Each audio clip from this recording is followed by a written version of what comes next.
வணக்கம். இன்னைக்கு முளை கட்டிய கேழ்வரகு மாவை வச்சு வெஜிடபிள் கிளியர் சூப் பண்ண போறோம்.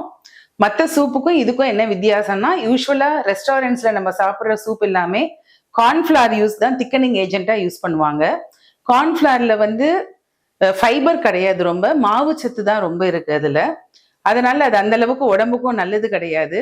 கேழ்வரகு மாவுல வச்சு நம்ம பண்ணும்போது அது திக்கனிங் ஏஜென்ட்டாவும் யூஸ் ஆகுது, நமக்கு நிறைய ஹெல்த் பெனிஃபிட்ஸும் தருது. முளை கட்டிய கேழ்வரகு மாவுங்கிறதுனால நிறைய ஹெல்த் பெனிஃபிட்ஸ் இருக்கு. அதுல கால்சியம், பாஸ்பரஸ், அயன் எல்லாமே நிறைய இருக்கு. அது ஒரு லோ கிளைசிமிக் இண்டெக்ஸ் ஃபுட் வேற கேழ்வரகு. அதனால சூப்னு பண்ணும்போது குழந்தைகளுக்கும் அது பிடிக்கும், காய்கறியும் உள்ள சேர்ந்த மாதிரி இருக்கும், உடம்புக்கும் ரொம்ப நல்லது. எப்படி அந்த சூப் செய்யறதுன்னு பார்க்கலாம். இப்போ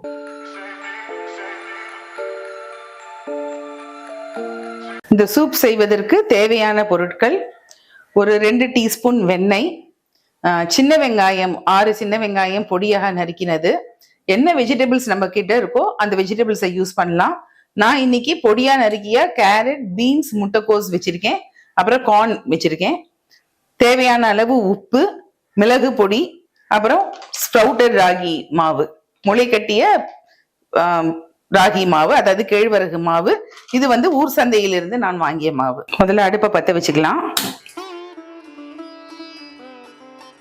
ஒரு குக்கரை அடுப்புல வச்சு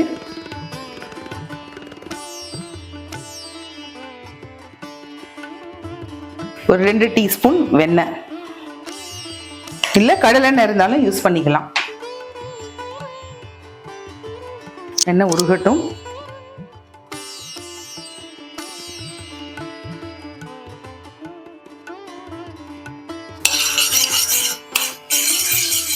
வெண்ணெய் இல்லைன்னா நெய் யூஸ் பண்ணலாம். வெண்ணெய், நெய் எதுவா இருந்தாலும் வாசனையா இருக்கும் சூப் ரொம்ப. வெண்ணெய் உருகின உடனே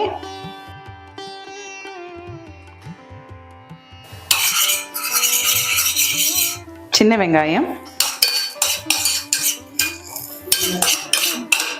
பொடியா நறுக்கிய சின்ன வெங்காயம், ரொம்ப கோல்டன் ப்ரௌன் வர அளவுக்கு வதக்கணும்னு அவசியம் கிடையாது, லேசா வதக்கினா போறோம்.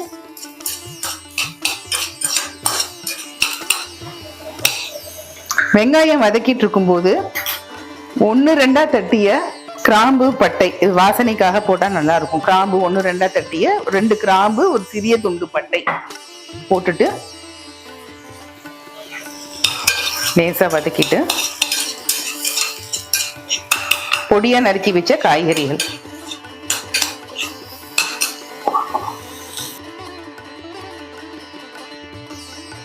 கொஞ்சம் எல்லோ கார்ன் எடுத்து வச்சிருக்கேன், அதையும் போடுறேன்.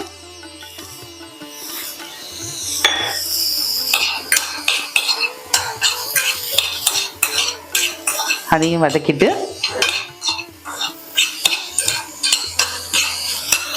இந்த சூப்புக்கு தேவையான உப்பை போட்டுப்போம்.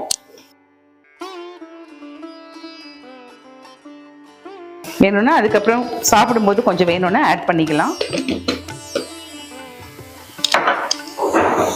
காரத்திற்கு தேவையான மிளகு பொடி,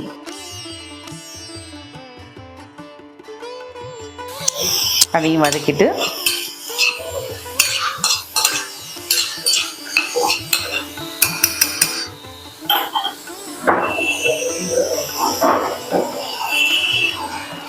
ஒரு 1/2 டம்ளர் தண்ணி.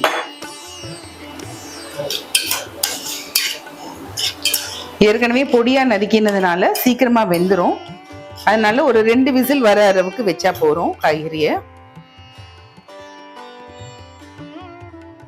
இப்போ குக்கரை மூடிடலாம். 2 விசில் ஸ்டீம் போன உடனே இது திறந்து பார்க்கலாம்.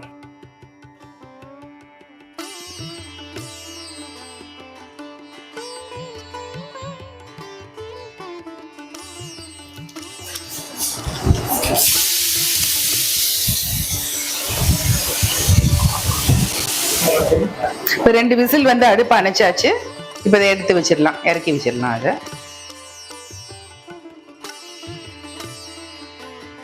இப்போ ஸ்டீம் போயாச்சு. ராகி சூப் எப்படி அடுத்த ஸ்டெப் என்னன்னு பார்ப்போம். ராகி சூப் செய்யறதுல காய்கறி நல்லா வெந்திருக்கு.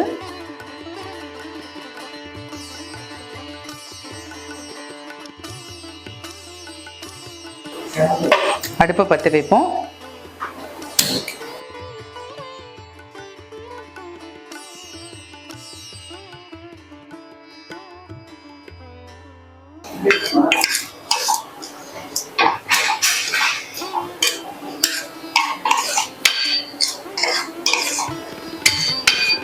காய்கறி நல்லா வெந்தாச்சு. இதுல முளைக்கட்டிய ராகி மாவை இப்ப சேர்க்கணும். நம்ம திக்கனிங் ஏஜென்ட்டா சேர்க்கணும். இது வந்து முளைக்கட்டிய ராகி மாவு. இது ஒரு 4 டீஸ்பூன் எடுத்திருக்கேன். ஸோ மெம்பர்ஸ் நிறைய இருந்தாங்கன்னா நம்ம கூட ஒரு 2 டீஸ்பூன் எடுத்துக்கலாம். நம்ம இப்போ இந்த மாவை கட்டி இல்லாம பால் விட்டு கரைச்சிக்கிறேன். இதை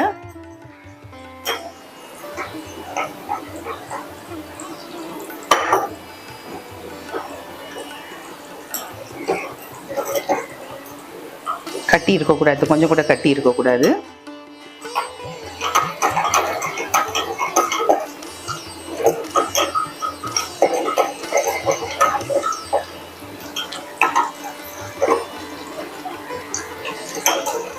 ஒரு 1/2 டம்ளர் பால் ஊற்றி கரைச்சாச்சு.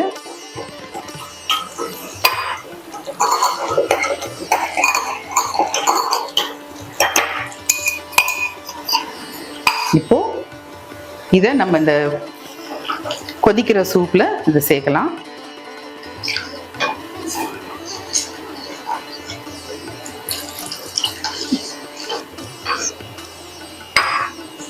சேர்த்தாச்சு. இந்த ஸ்டேஜில் அடுப்பை சிம்மில் வச்சுக்கணும், இல்லைன்னா கட்டி தட்டிடும். சிம்மில் வச்சுப்போம் அடுப்பை. இப்போ மாவு நல்லா வெந்து வர ஸ்டேஜ், கேழ்வரகு மாவு நல்லா வெந்து வருது. இப்போது திக்காயிட்டு இருக்கு சூப். இப்போ நமக்கு வேணுங்கிற தண்ணியை சேர்த்துக்கலாம்.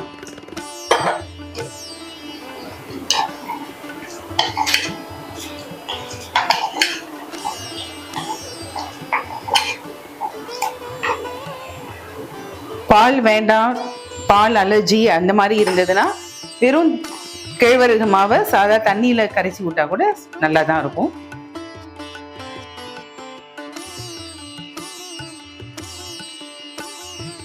ஏற்கனவே இதுல நம்ம வந்து காரத்துக்கு மிளகு பொடி சேர்த்தாச்சு, உப்பு சேர்த்தாச்சு, வாசனைக்கு கிராம்பு பட்டை 1-2 தட்டி போட்டிருக்கோம், சின்ன வெங்காயம் வேற சேர்த்துருக்கோம். அதனால வாசனை வந்து எல்லாம் சேர்ந்து ஒரு நல்ல ஒரு அருமையான வாசனை வரும் இந்த சூப்ல.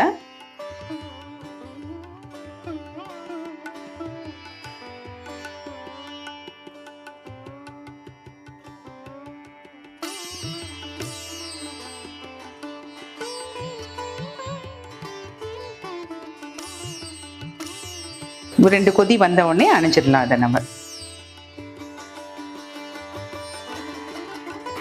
இப்போ சூப் நல்லா கொதிச்சாச்சு.